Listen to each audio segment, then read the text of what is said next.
In order to begin to understand how our financial system works, we need to go back to the early 1900s, 1910 to be exact.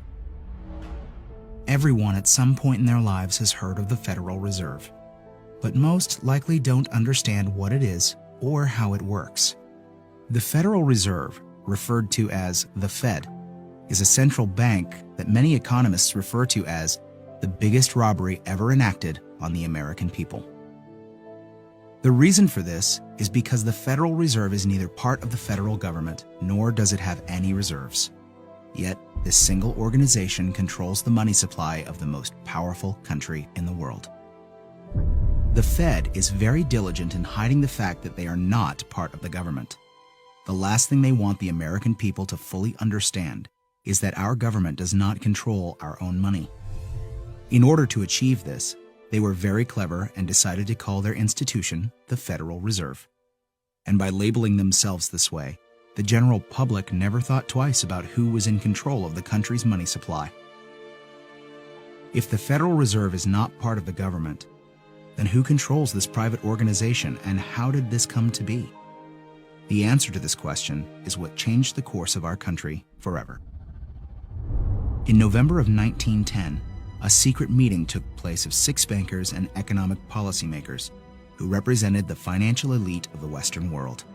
It was hosted at the J.P. Morgan estate on Jekyll Island in Georgia.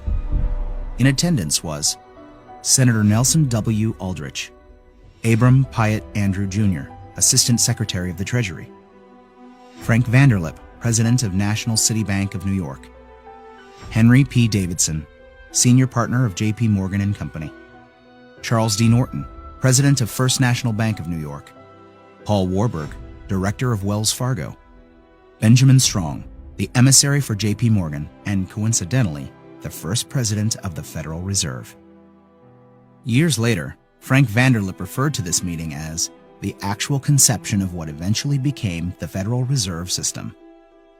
This meeting was so secret at the time that not even the names of those who attended were mentioned to the servants who lived and worked on the island.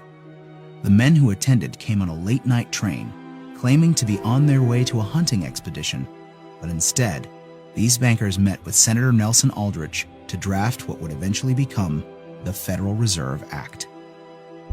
This private meeting, attended by some of the most powerful men in America, was strategically designed to take control of our country's money supply and to achieve ultimate power in America. Mayer Amschad Rothschild, one of the most powerful European bankers of his time, stated it best when he said, "Permit me to issue and control the money of the nation, and I care not who makes its laws."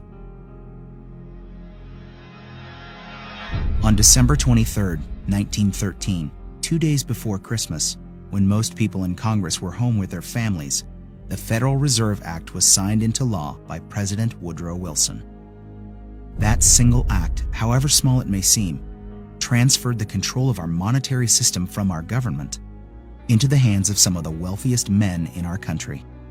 Putting into law the Federal Reserve Act gave unlimited power to a few wealthy banking institutions in America. The Fed has the power to issue currency, manipulate interest rates, and run secret bailouts. Yet Congress and the President are not allowed full oversight over this powerful organization. The Federal Reserve enjoys a monopoly over the creation of our nation's money and credit, but for 100 years, they have never been completely transparent and accountable about it. And we don't have to look back too far from today to see what it looks like in real life. When testifying before Congress in 2009, Fed Chairman Ben Bernanke refused to disclose which institutions received trillions of dollars in these bailouts and loans, or give our representatives details about what deals were being made. So my question to you is, will you tell the American people to whom you lent $2.2 trillion of their dollars?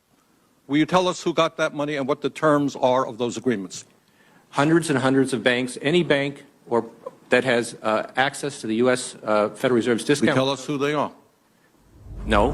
In an interview with Treasury Secretary Timothy Geithner, he makes the stunning assertion that conducting a full audit of the Federal Reserve, something never before done in its 100-year history, is a line that we don't want to cross.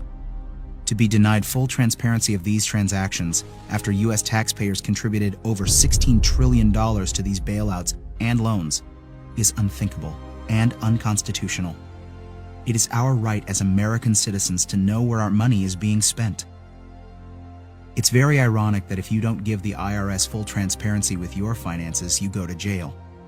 But if you're a private organization of elite bankers that controls the money supply of a country, you're free to do as you please without full oversight.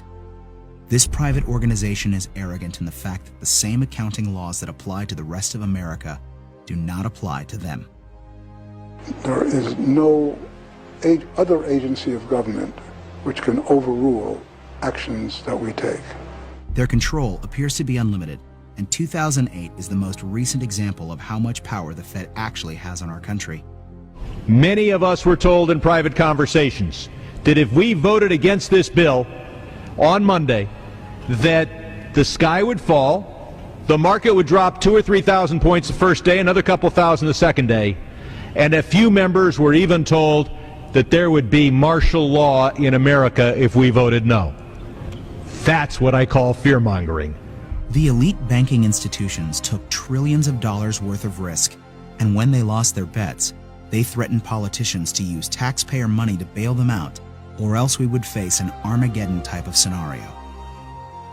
This historic change of power in America is again why many economists refer to it as the biggest robbery ever enacted on the American people.